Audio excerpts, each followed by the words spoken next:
Assalamualaikum warahmatullahi wabarakatuh. Selamat pagi anak-anakku sekalian. Semoga kita dalam keadaan sehat selalu sehingga kita bisa melaksanakan pembelajaran secara online. Anak-anak sekalian, kita di pertemuan hari ini, di pertemuan yang ke-9, kita akan membahas tentang materi pengaruh perubahan ruang dan interaksi antar ruang di Asia dan benua lainnya. Anak-anak sekalian, ini adalah materi terakhir dari bab 1 mata pelajaran IPS. Nah, dari materi ini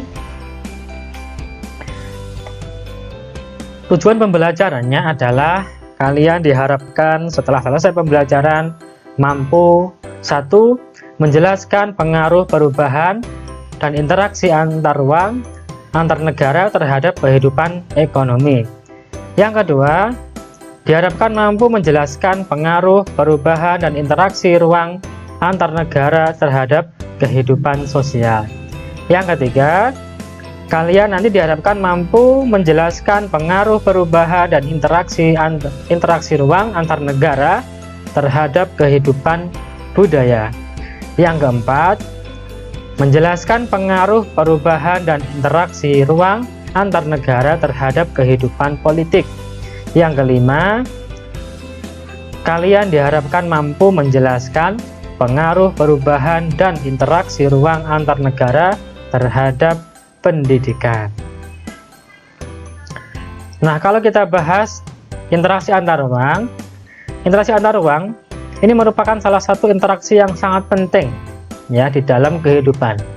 Pentingnya interaksi antar ruang ini tidak hanya dirasakan oleh antar manusia, tetapi juga oleh bidang-bidang lain seperti bidang ekonomi, sosial, budaya, politik, dan pendidikan.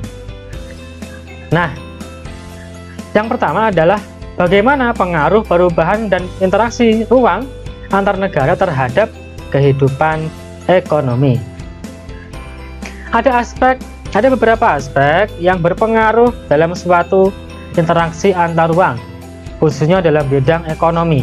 Jadi ada 5 aspek yang berpengaruh. Kelima aspek tersebut adalah aspek produksi, aspek pembiayaan, aspek tenaga kerja, aspek jaringan informasi, dan aspek perdagangan. 5 aspek interaksi antar benua, antar negara yang berpengaruh adalah 1. Pada aspek produksi, fokusnya adalah bagaimana suatu perusahaan bisa melakukan produksi di berbagai negara supaya biaya produksinya menjadi lebih rendah. Nah, misalnya, kita lihat di negara kita sudah ada pabrik-pabrik yang merakit mobil Jepang seperti Honda, Yamaha, kemudian Daihatsu, Toyota, itu sekarang juga sudah ada pabriknya di Indonesia. Nah, yang selanjutnya adalah yang kedua, sedangkan aspek pembiayaan bertujuan supaya sebuah perusahaan, khususnya perusahaan global, memiliki akses untuk memperoleh pinjaman atau melakukan investasi di berbagai negara. Yang ketiga, aspek tenaga kerja ini menitikberatkan pada kemampuan suatu perusahaan untuk memanfaatkan tenaga kerja sesuai dengan kebutuhannya. Tenaga kerja ini tidak hanya tenaga kerja lokal, tapi juga tenaga kerja asing dari berbagai negara yang berbeda-beda. Yang keempat adalah aspek jaringan informasi. Ini yang lebih menekankan pada kemudahan untuk mendapatkan informasi dari negara-negara lain di seluruh dunia, karena memang sudah adanya kemajuan dalam bidang teknologi. Yang kelima, ini adalah aspek perdagangan. Aspek perdagangan ini melakukan penurunan dan penyeragaman tarif, serta mencoba menghapus berbagai hambatan non-tarif yang bisa membuat kegiatan perekonomian tersendat. Jadi aspek perdagangan itu kemudian bagaimana supaya kegiatan perdagangan antar negara itu juga semakin mudah dilakukan. Nah, selanjutnya adalah pengaruh interaksi antar negara. Dampaknya apa? Dampak yang pertama adalah ada dampak positifnya. Yang pertama, akses modal dari luar negeri semakin mudah. Kemudian yang kedua, pasar terbuka untuk produk-produk ekspor. Yang ketiga, kesempatan kerja di dalam maupun luar negeri terbuka lebar. Yang keempat, akses investasi keluar maupun ke dalam negeri semakin mudah. Yang kelima adalah mudah mendapatkan barang yang belum diproduksi di negara lokal, ya di negara Indonesia misalnya. Yang kelima adalah kegiatan pariwisata akan meningkat. Nah, inilah dampak positifnya interaksi antar negara ya. Nah, bagaimana dengan dampak negatif? Ternyata ada. Dampak negatifnya adalah yang pertama adalah rusaknya alam Indonesia karena peningkatan produksi yang tidak ramah lingkungan. Nah, ini biasanya berdirinya suatu pabrik, maka sisi lain memang menyerap tenaga kerja, tapi sisi lain juga ada dampak bagi lingkungan sekitarnya. Ini yang dampak negatifnya. Yang kedua adalah hilangnya pasar produk Indonesia karena kalah bersaing. Jadi ketika ada produk dari luar negeri masuk ke dalam negeri, maka produk lokal itu bisa kalah ketika mutunya tidak baik.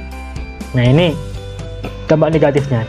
Yang ketiga, usaha-usaha lokal di Indonesia bisa bangkrut karena banyak produk impor. Nah, ini negatifnya. Yang kelima, yang keempat adalah masuknya tenaga kerja asing. Jadi sekarang juga terjadi ya. Jadi banyak sekali tenaga asing yang masuk ke negara kita yang bekerja, sehingga tenaga kerja dari Indonesia itu kemudian menjadi menganggur gara-gara diisi oleh tenaga kerja dari luar negeri. Nah, selanjutnya adalah pengaruh perubahan dan interaksi antar negara terhadap kehidupan sosial. Yang pertama adalah terciptanya solidaritas antar negara. Jadi ini akan meningkatkan kerjasama dalam berbagai bidang. Ini dari aspek sosialnya.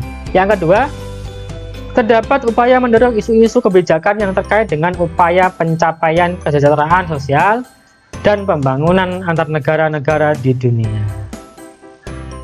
Nah, ini dampak yang positif. Nah, dampak negatifnya apakah ada? Ada.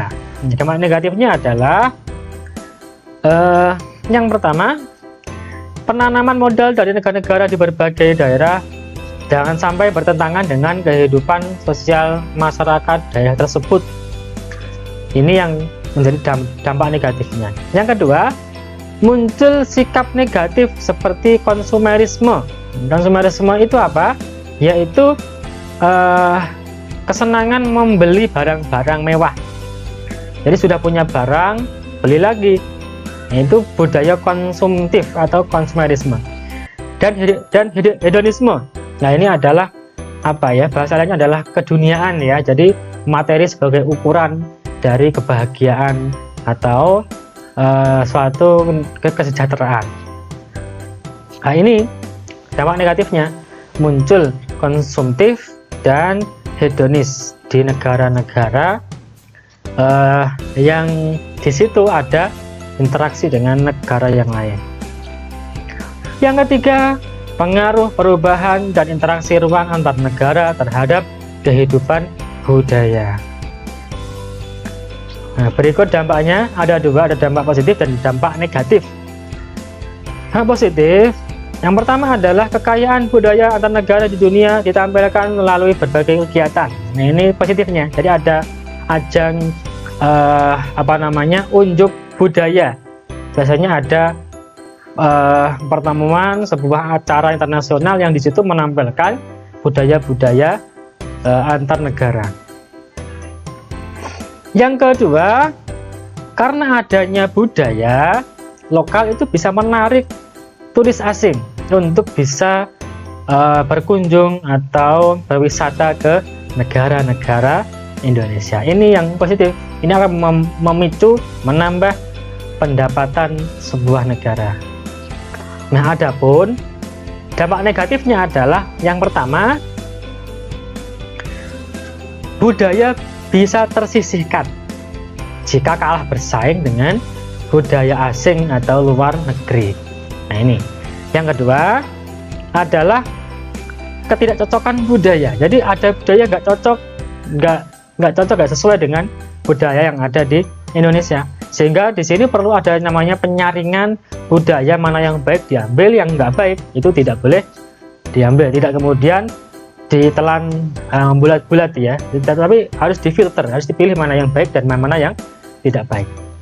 Dan yang kelima adalah pengaruh perubahan dan interaksi ruang antar negara terhadap kehidupan politik.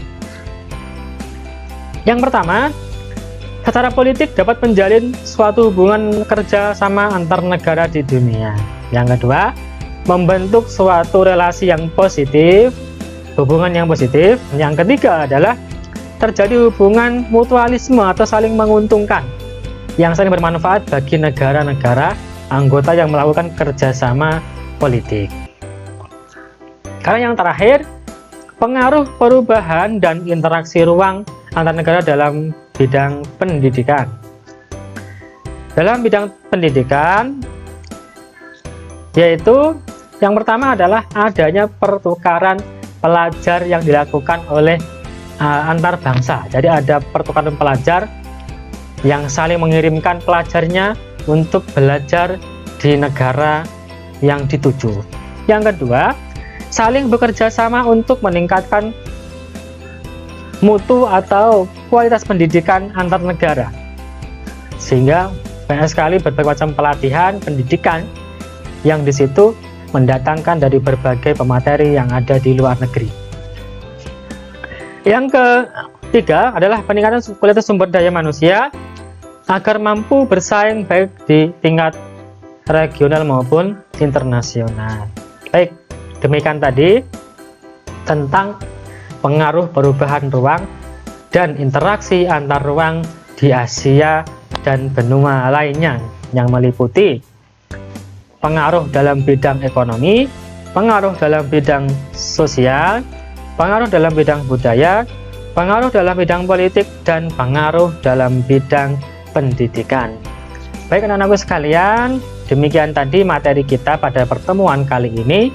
Semoga kalian bisa paham materi ini dan jangan lupa selalu belajar, selalu jadikan kebiasaan literasi untuk menambah ilmu kalian, karena ilmu adalah sebuah perkara yang penting untuk bekal kalian di masa depan. Baik, demikian materi saya pada pertemuan kali ini. Selamat belajar, kita ketemu lagi minggu depan di bab yang kedua.